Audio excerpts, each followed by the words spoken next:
guys, jadi kita hari ini akan diskusi dengan tema menjadikan sengketa di mata hukum. Langsung aja ke diskusinya.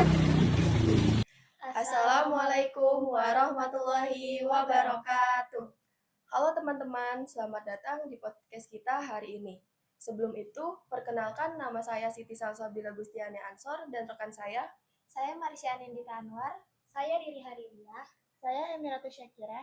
Dan gak lupa juga kita mengundang dosen mata kuliah hukum bisnis yaitu Aba Abdillah Sani. Di episode kali ini kita akan membahas topik yang menarik banget, yaitu mirip tapi bukan sengketa nama brand di mata hukum. Pernah gak sih kalian lihat dua brand namanya hampir mirip? Nah, kira-kira itu boleh gak sih secara hukum? Langsung aja ya, pertanyaan pertama. Sebenarnya apa sih yang dimaksud dengan sengketa nama brand? Jadi sengketa nama brand itu adalah konflik yang terjadi antara dua pihak atau lebih karena nama penggunaan merek yang sama bahkan mirip, sehingga bisa menimbulkan kebingungan di masyarakat. Betul banget. Dan biasanya ini berkaitan dengan hak kekayaan intelektual, khususnya merek dagang. Kalau suatu brand udah terdaftar secara resmi, maka brand lain tuh nggak boleh ikut daftar pakai nama yang serupa, karena bisa jadi permasalahan. Menarik banget. Nah, kalau misalnya cuma mirip dikit, itu tetap bisa kena masalah hukum nggak? Bisa banget. Dalam hukum itu nggak cuma sama persis atau enggaknya, tapi dilihat dari visualnya juga. Kalau dari penyebutan, terus kayak logo atau bunyi, bahkan maknanya bisa bikin konsumen bingung kayak ini tuh brandnya sama atau enggak sih, itu juga bisa jadi masalah. Apalagi kalau misalkan brand itu sudah punya reputasi. Nah, brand yang bisa dianggap mirip ini, maka dia akan meniru atau bahkan mengambil keuntungan dari brand tersebut. Berarti cukup banyak ya kasus kayak gini. Iya, cukup sering. Misalnya, ada brand makanan dan brand fashion yang namanya tuh hampir sama dengan merek yang terkenal. Nah, itu tuh bisa jadi permasalahan karena namanya tuh hampir sama. Gitu. Dan biasanya ini tuh bisa diselesaikan lewat jalur hukum, kayak seperti gugatan di pengadilan niaga atau di Direktorat Jenderal Kekayaan Intelektual. Nah, contoh nyata di Indonesia itu ada kasus Bensu. Iya, benar.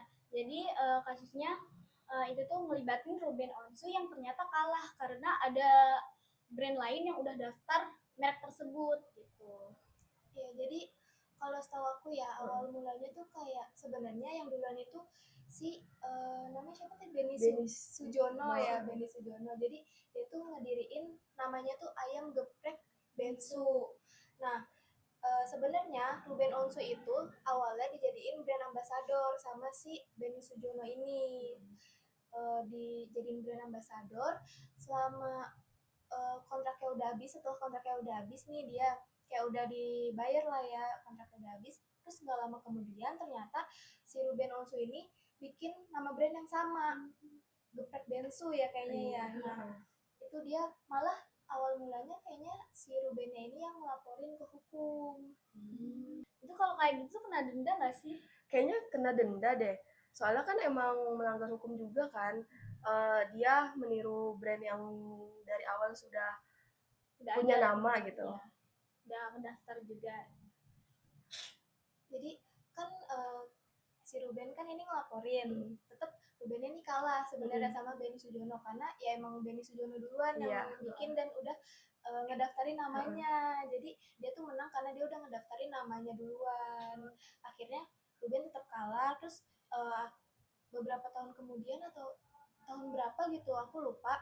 Cuman Benny Sujono ini akhirnya ngegugat balik Ruben Onsu. Akhirnya dia kena denda si Rubennya.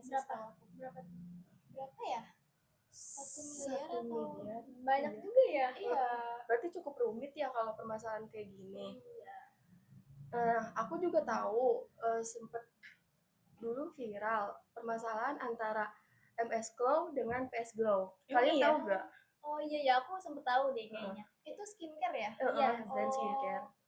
Punya siapa ya? Punya Sandi Mahara. Sandi Purnama. Oh, Sandi Purnama. Maharani Kumala. Iya, itu maksud aku. Terus yang PS Glow-nya itu punya siapa ya? PS Glow itu punya Putra Siregar kayaknya aku tahu. Yang Satu ini juga sama PS Store. Oh, PS Store. Mm-mm. Kalau PS Store aku tahu. Oh iya, berarti itu masuknya tentang permasalahan PS Glow dan MS Glow masuknya ke ranah hukum atau enggak? Setahu aku sih masuk ya ke ranah hukum. Terus yang menang siapa itu? Yang menang kalau nggak salah sih MS Glow ya, karena kan dia yang pertama kali daftar. Oh iya, soalnya di Indonesia itu setahu aku juga mengenai sistem first to file. Jadi kayak istilahnya ya dalam bahasa gampangnya kayak siapa cepat dia dapat nih. Jadi siapa yang udah ngedaftarin nama brandnya duluan, itu dia yang berhak atas nama brand tersebut. Jadi kayak dia udah daftarin namanya duluan, berarti ya dia yang berhak atas itu. Wajar gak sih Mas belum menang? Karena kan di Indonesia menganut sistem first to file ya. Terus juga MS Glow sama PS Glow tuh bergerak di bidang yang sama, yaitu bidang kecantikan. Jadi pantas MS Glow menang karena dia yang daftarin merek tersebut. Nah, kalau dari sisi pelaku usaha kecil atau UMKM, gimana nih? Kan banyak yang mungkin belum paham soal hukum merek. Ini real banget sih, banyak UMKM yang asal bikin nama brand tanpa ngecek dulu nih sebelumnya udah ada nama brand tersebut atau belum. Bahkan si UMKM ini kadang suka ikut-ikutan gitu loh, kayak nama brandnya terkenal, dia jadi ikut-ikutan jual itu juga dan namanya sama. Padahal ya resikonya itu besar banget, kayak bisa kena somasi atau bahkan harus ganti nama setelah dia udah bikin nama itu. Jadi kayak ribet banget nggak sih, udah bikin nama brand terus malah harus ganti nama lagi. Terus juga dampaknya nggak cuma hukum, tapi juga kerugian finansial. Bayangin, kita udah bikin logo, kemasan, promosi, terus harus diganti semua dari awal. Itu kan ini banget ya. Rugi banget itu. Iya. Kalau gitu, langkah awal yang harus dilakukan sebelum menentukan nama brand itu apa? Pertama, lakukan pengecekan merek.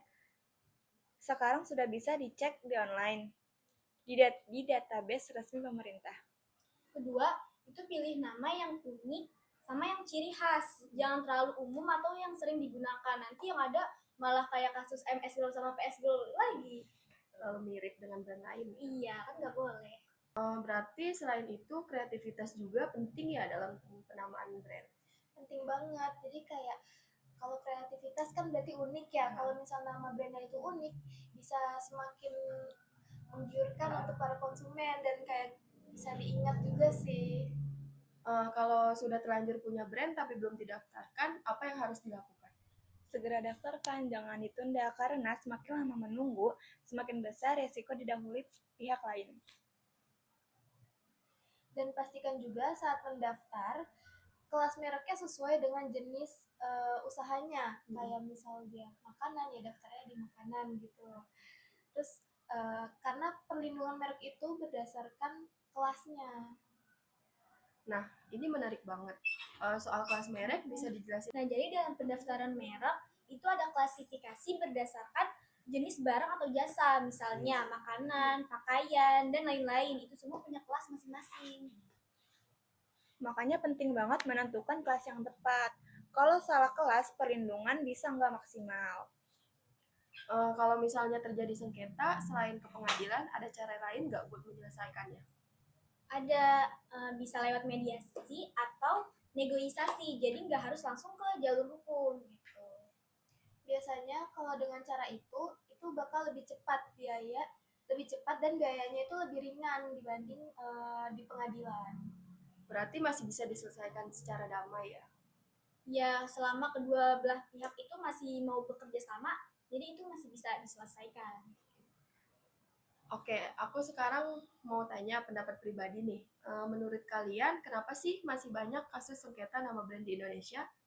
Menurut aku, karena kurangnya kesadaran pihak hukum, banyak yang belum paham pentingnya pendaftaran merek. Dan juga karena ikut-ikutan tren nih, kayak zaman sekarang tuh kan kayak FOMO gitu Iya, kan FOMO. ya. Jadi banyak yang FOMO gitu. Biar nama brand itu biar lebih dikenal, padahal kan nggak boleh ya. Gitu. Harus punya ciri khasnya tersendiri gitu, harus beda dari yang lain. Nah, ini agak sensitif ya. Berarti ada juga yang sengaja nebeng popularitas. Iya, dan itu yang jadi masalah besar biasanya. Jadi kayak karena bisa dianggap sebagai etikat yang nggak baik. Kalau ada yang terbukti sengaja meniru, apa konsekuensinya? Bisa dikenakan sanksi, baik perdata maupun pidana, tergantung kasusnya. Selain itu, reputasi bisnis juga bisa hancur. Jadi resikonya bukan cuma hukum, tapi juga kepercayaan konsumen. Wah, ternyata serius banget ya dampaknya. Sebelum kita tutup, mungkin ada pesan singkat buat para pendengar, khususnya yang punya usaha. Jangan asal pilih nama brand, pastikan unik dan aman secara hukum.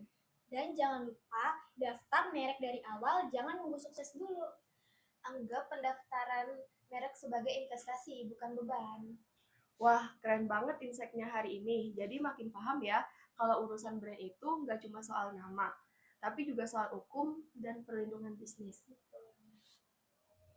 Berarti penting banget ya daftar merek dari awal. Sangat penting, banyak pelaku usaha yang terlambat untuk mendaftarkan merek tersebut. Dan bahkan mereka juga terlambat akan menyadari hal ini. Dan juga sebagai bentuk perlindungan bisnis kita di masa depan. Oke, selanjutnya kita masuk ke sesi diskusi dengan Abah Abdilasani. Untuk Abah, dipersilakan masuk.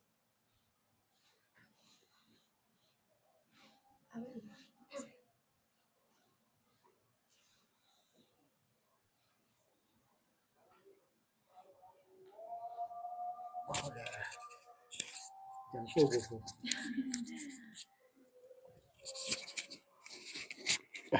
Jadi apa yang mau ditanyakan dari saya? Nah, kita mau minta insight langsung dari Abah.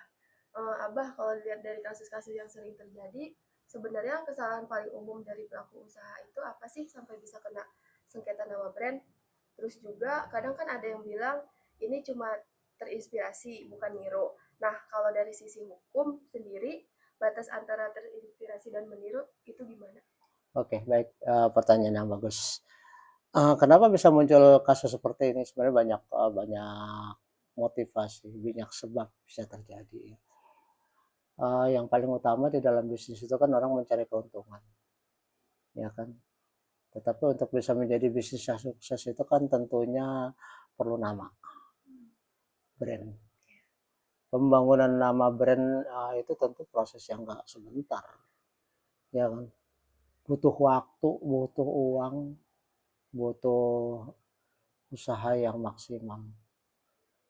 Sementara ada orang yang maunya langsung enak, kayak iklan langsung enak gitu kan. Maunya seperti itu. Jadi langsung aja ngambil punya orang, dompleng, ya kan. Seperti tadi si Ruben, ya kan. Tadinya dia kan brand ambassador.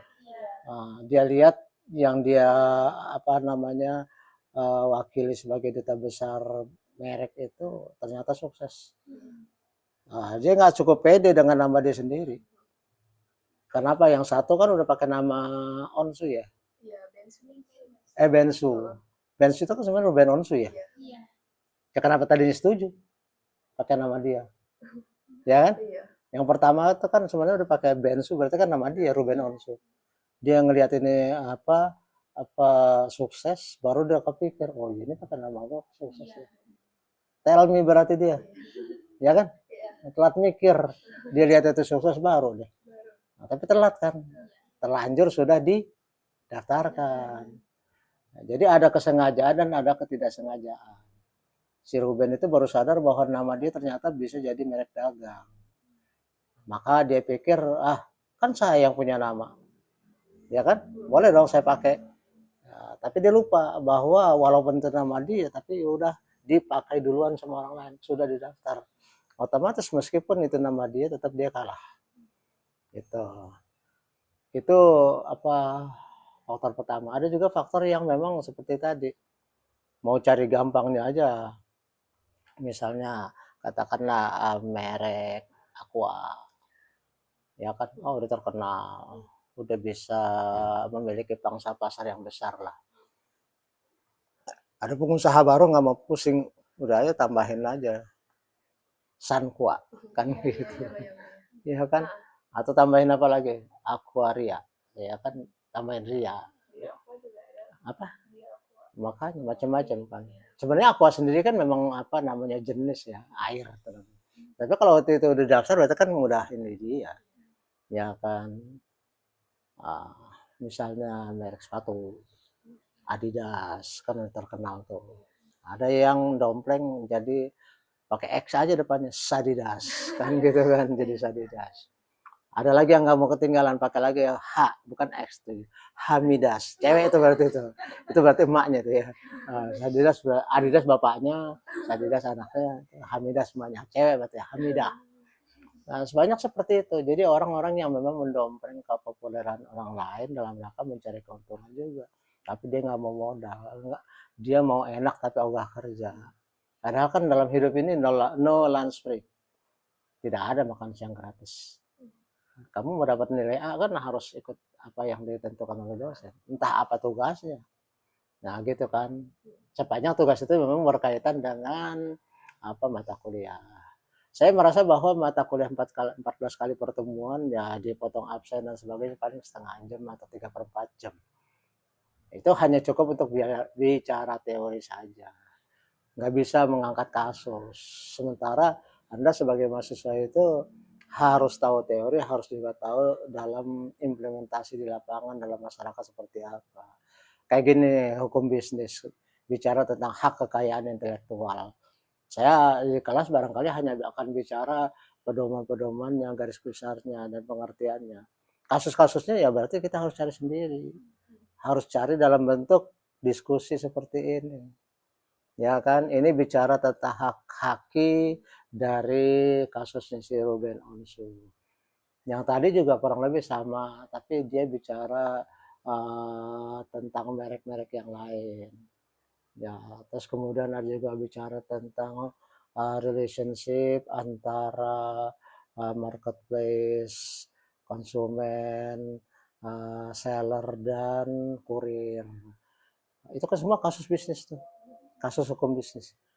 Jadi kalau misalnya kelompok ini sudah bikin podcast lalu ditonton, berarti oh ada tambahan wawasan tentang apa kasus Ruben Onsu dari masalah merek.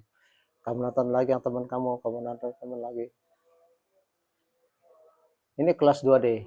2C. 2C ini taruhlah ada 8 kelompok. Ya. Ada 8 kelompok. Kurang atau lebih? 10. 10 kelompok. 2C 10 kelompok, 2B 10 kelompok, 2D 10 kelompok. Berarti kan ada 30 kasus yang berbeda. Kamu bisa bayangkan berarti kalau kuliah hukum bisnis itu 14 kali pertemuan di kelas secara teoritis plus 14 kasus 30 kasus, pintar gak sih kamu? Itu maksud saya. Jadi bukan asal-asalan. Makanya saya sangat berharap kamu nanti juga nonton yang lebih yang lain, iseng-iseng kamu tonton lagi. Maksudnya apa? Supaya kamu hukum bisnis itu benar-benar kamu pahami, ya kan? Tujuan dari podcast ini bukan ngerjain kamu suruh datang ke sini, ya kan? Saya maksimal berpikir how to make the student can understand optimally. Jadi bisa memahami sebenarnya apa sih materi yang diajarkan. Ada memang yang ya pokoknya ngasih. Kalau saya nggak mau, saya harus maksimal. Harus maksimal. Nah, karena harus maksimal berarti kan harus bertepuk sebelah tangan. Tangan satu harus goyang. Tangan yang lain jangan diam. Kalau tangan yang lain diam nggak bakalan bunyi itu. Nah, makanya kalau sayanya sendiri berusaha maksimal, ya mahasiswanya juga harus berusaha maksimal. Antara lain dengan ini. Kan dengan berdiskusi begini kan otomatis kamu untuk masalah yang tadi kamu diskusikan kamu kan udah ngerti berarti kan. Tambah lagi dengan yang tambah ngerti kan gitu ya. Jadi kembali kepada kasus dari pendaftaran merek, memang harus duluan sih mau nggak mau, harus duluan. Contoh kasus lain misalnya saya punya banyak lagu, ya kan, lagu bikinan sendiri banyak di atas hampir di atas 200 lah, tapi belum ada yang ngetop memang, belum ada yang populer. Ditambah lagi saya selalu ngelukis, tiap hari ngelukis terus. Suatu kali ada yang karena saya nggak daftarin di Haki, Direktur Jenderal Haki, hak kekayaan intelektual, maka kemudian ada orang yang kemudian mengklaim bahwa itu punya dia. Dan ternyata misalnya lagu itu jadi populer. Atau lukisan itu, misalnya ini kan Emma Robert nih. Emang Robert terus kemudian diakui punya siapa, punya Riri misalnya. Emang Robert ngelihat ini punya siapa ya, lukisan saya biasa seneng. Ya udah coba cari-cari ternyata kok yang lukisnya ternyata Riri. Riri yang daftar, saya belum daftar, dia yang dapat. Gitu loh. Iya. Banyak lagi yang lain-lain juga seperti itu, merek sepatu, merek dagang. Kamu bikin puisi, kamu bikin naskah, kamu bikin buku. Contohnya aja buku. Buku orang nulis capek-capek bisa bertahun-tahun nulis satu buku. Tapi kadang-kadang mahasiswa kan cari yang murah, bajakan kan. Nah iya, cari bajakannya. Akibatnya yang nulis asli capek-capek itu kan gigit jari. Bukunya numpuk di toko buku. Sementara yang laku adalah bajakan. Bajakan kan bisa seperempatnya harganya. Ya kan, dengan kualitas yang nggak bagus. Ya kan otomatis asli dengan bajakan kan beda. Lagu juga begitu. Ya artinya memang kita penting untuk melindungi hak kekayaan intelektual oleh karena nanti kalau semuanya dilanggar, yang capek gigit jari, yang nggak ngapa-ngapain dapat, kan lama-lama orang nggak mau lagi. Udahlah saya nggak mau bikin lagu lagi lah, saya nggak mau kos lagi lah, saya nggak mau bikin buku lagi lah. Akibatnya kan jadi mandek. Akibatnya ilmu jadi nggak berkembang. Nah di situ dan membiarkan orang-orang yang berbuat seenaknya aja mendapatkan keuntungan ekonomi dengan merugikan orang lain. Ya kan sering saya ceritakan di kelas bahwa dalam rangka mencari keuntungan orang itu rela untuk berbuat apa aja. Ya kan masih ingat ceritanya anaknya Nabi Adam demi mendapatkan iklimah akhirnya kan saudaranya sendiri dibunuh ya kan. Nah gitu.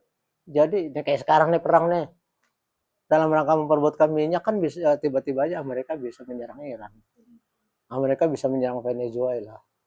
Gara-gara apa tuh? Gara-gara rebutan minyak. Padahal minyak tuh punya Iran, ada di Iran kok. Ya kan? Ada di tanah Iran, tapi Amerika pengen menguasai. Dengan berbagai macam alasan dia akan berusaha merebut itu manusia-manusia serakah di zaman dulu seperti itu. Indonesia dijajah juga kan seperti itu. Kenapa Indonesia dijajah? Karena orang pada datang dari jauh untuk apa? Untuk mendapatkan sumber daya alam yang ada di sini. Gitu loh. Padahal kalau dipikir-pikir, saya pernah ke Belanda itu 18 jam perjalanan. Zaman dulu, zaman sekarang 18 jam. Berarti zaman dulu dengan kapal laut berapa lama? Bisa berbulan-bulan kan. Tapi karena nafsu serakah biar berbulan jalan aja dia. Mencari apa sumber daya manusia, sumber daya alam. Walaupun di sini dengan cara menjajah. Ya kan, walaupun dengan cara merampas, membunuh dan sebagainya nggak peduli dia. Padahal Belanda itu kecil negaranya, kecil, ya kan. Dibanding Indonesia jauh banget. Tapi karena dia menguasai teknologi, punya persenjataan, maka dia bisa memenangkan. Kita juga begitu. Jadi kalau Anda punya kekayaan intelektual tapi tidak dilindungi, berarti Anda harus siap untuk direbut orang lain. Karena banyak orang lain yang tidak mau kerja tapi maunya enak, maunya langsung enak tanpa bersusah payah. Itu udah hukum alam dari zaman Nabi Adam. Manusia ya begitu, sampai kiamat ya begitu. Maka kita yang harus memproteksi diri. Jangan biarkan orang-orang seperti itu sampai merugikan kita. Ya kan, tiap kamu kan punya bakat. Saya nggak tahu bakat kamu apa. Masing-masing punya bakat dan kemudian kamu kembangkan dalam rangka mencari keuntungan. Kan setiap manusia pengen sejahtera, siapa pengen melarat? Kan nggak ada yang pengen sengsara hidupnya. Ya saya nggak tahu kalau kamu mau susah. Kan nggak mau susah ya kan. Nah, semuanya maunya senang dan senang yang bagus itu senang hasil karya sendiri. Tapi kalau tiba-tiba dirampas orang kan nyesek. Ya kan, jadi perlulah hukum bisnis untuk kita pelajari. Makanya diberikan di sebagai mata kuliah di prodi manajemen. Karena kamu sebagai calon pebisnis yang harus tahu hukum. Oke, sekira demikian bisa saya tambahkan. Bisa ditutup. Makasih banyak Abah, penjelasannya benar-benar nambah wawasan banget. Oke, dari diskusi kita hari ini bisa disimpulkan meskipun mirip tapi bukan, dalam dunia hukum itu tetap bisa jadi masalah besar ya. Jadi buat kalian yang punya usaha, jangan lupa untuk cek dan daftarkan nama brand kalian. Terima kasih untuk rekan-rekan dan juga Abah Abdilasani yang sudah bergabung. Sampai jumpa di podcast berikutnya. Terima kasih. Wassalamualaikum warahmatullahi wabarakatuh.